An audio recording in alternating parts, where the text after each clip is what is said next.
livro de Atos, ele contém a história do estabelecimento e desenvolvimento da igreja cristã. E também fala da proclamação bem-sucedida do evangelho ao mundo. E naquela época, ao mundo não conhecido.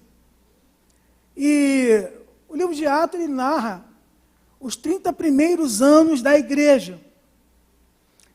E uma coisa muito interessante no livro de Atos, e o escritor foi Lucas, o médico, aquele que andava com o apóstolo Paulo, mas o livro de Atos também poderia ser chamado de Atos do Espírito Santo, né?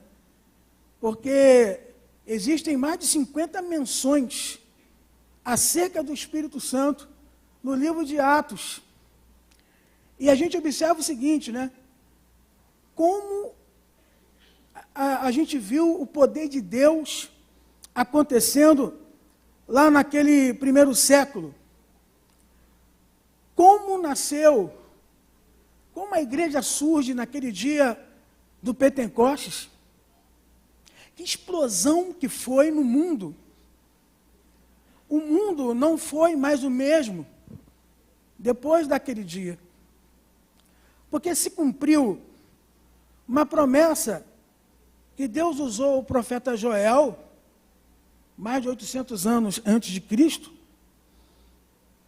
que o Espírito Santo seria derramado sobre todos. Passou o tempo, veio João Batista. João Batista falou, olha, eu não sou digno de desatar a correia das alpacas de Jesus, ele é maior do que eu. Ele vai batizar vocês com o Espírito Santo e com fogo. Jesus, nos momentos fatídicos, uma noite fatídica antes dele ser preso, ele falou que iria enviar o Consolador. E esse Consolador estaria com eles e dentro deles. Ora, que coisa maravilhosa! O que Jesus falou acontece hoje na nossa vida. Você não está aqui no ambiente religioso. Você não trocou de religião. Você está aqui por causa da promessa. Você veio a Jesus e o Espírito Santo habita em você. Olha que coisa maravilhosa. O Espírito Santo habita em mim. É Deus habitando em mim. É Deus habitando em você. E nós estamos aqui reunidos. Não abandonamos a nossa congregação. Estamos aqui como corpo de Cristo. E quem é que guia a igreja? Quem é que guia a igreja? O Espírito Santo de Deus. Por isso, a igreja é indestrutível. Nasceu em Jerusalém com a explosão do poder de Deus.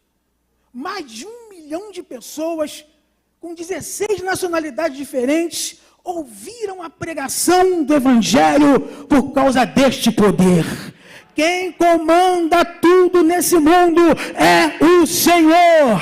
Ele faz o que Ele quiser. E ali naquele dia começou uma instituição que não veio da terra, mas veio do coração de Deus. A igreja é indestrutível. Ninguém pode vencer.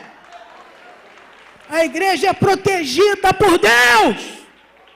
Tentam combatê-la? Tentam combater. Acho muito legal aquele videozinho que o pastor Miranda passa, da história da igreja, né? Tem hora que explode, tem hora que vai diminuindo, aí volta a crescer de novo, vai diminuindo, volta a crescer de novo. Ninguém vai conseguir destruir a igreja, pelo contrário, vão tomar um susto com a igreja, porque esse mesmo Espírito Santo que está carregando a igreja, vai carregá-la para o céu, para se encontrar com Jesus nos ares. É a igreja! É a igreja! Indestrutível. Podem nos prender, ela vai continuar indestrutível. A igreja resistiu ao comunismo na União Soviética e nos Estados satélites. A igreja resistiu. A igreja resiste na China. A igreja ainda resiste na Coreia, porque a igreja é de Jesus. e as portas do inferno não prevalecerão contra ela. Ninguém chegou e falou assim, olha, está na hora da gente fazer um... Não, pelo contrário. Estava todo mundo sob o efeito da morte de Jesus. Estava todo mundo escondido ali, ó. Jesus morreu, e agora? Jesus morreu, esqueceram de tudo que Jesus falou. Jesus morreu, e agora? Jesus morreu, e agora? Tem hora que a gente fica assim, né? Ai, agora acabou. Ai, o que vai acontecer comigo? Ai, agora? Ai, eu perdi isso, fui mandado embora do emprego. Ai, o que está acontecendo com a minha família? Presta bem atenção, nós temos as promessas. E as promessas não falham. Quando você lê no livro de Tito, capítulo 2, fala, Deus não pode mentir. É que não tem como dissociar a igreja da pessoa do Espírito Santo. Porque a igreja começou naquele dia, naquela explosão. A igreja começou a se espalhar para o mundo ali. O mundo, se você vê no livro de Atos, capítulo 2, fala que todas as pessoas da face da terra estavam ali. Ali Deus já queria mostrar, e o Senhor Jesus, Ele preveniu para que todo mundo fosse buscar. A gente leu aqui. E o mais importante disso, meus irmãos, a volta de Jesus. Quando a gente lê esse capítulo 1, então a gente vê algumas coisas. Nós vemos Jesus, então, dando uma ordem, que todos fossem para Jerusalém. Vemos Jesus, então, falando que todo mundo deveria buscar incessantemente a promessa do Pai. E aquelas pessoas foram e fizeram aquilo que Jesus falou. E viram Jesus subir. Agora, uma coisa interessante, quando a gente começa a ler o livro de Atos, a gente observa, quando Lucas começa a escrever, no versículo 3 fala, aos quais também, depois de ter padecido, se apresentou vivo. Jesus se apresentou vivo, com muitas infalíveis provas, sendo visto por eles por espaço de 40 dias, e falando do que respeita o reino de Deus. Presta atenção.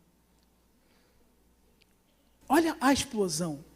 O apóstolo Paulo nos informa que 500 pessoas foram testemunhas de que Jesus havia ressuscitado. Olha que documento. 500 pessoas como testemunha viram Jesus vivo. Vamos nos alegrar, porque nós não estamos aqui comemorando 100 anos da morte ou do nascimento de alguém que já faleceu. Não estamos aqui comemorando 300 anos da memória, não. Nós sempre comemoramos que Ele está vivo, porque Ele venceu a morte. Jesus se apresentou vivo. Procura outro aí. Vamos lá, pega na história. Pega alguém que já morreu. Pega. Tentaram fazer isso com o corpo de Lênin. Lênin já morreu, mas lá na Praça Vermelha, está lá o corpo dele. Está lá, não enterraram ele não. Na Praça Vermelha, para lembrar do fracasso. Quando olham para ele, lembram do fracasso do comunismo. Está lá, mas a alma dele não está lá. A alma dele teve que seguir. Jesus falou que é dono das almas, teve que seguir, teve que sair do corpo. Procura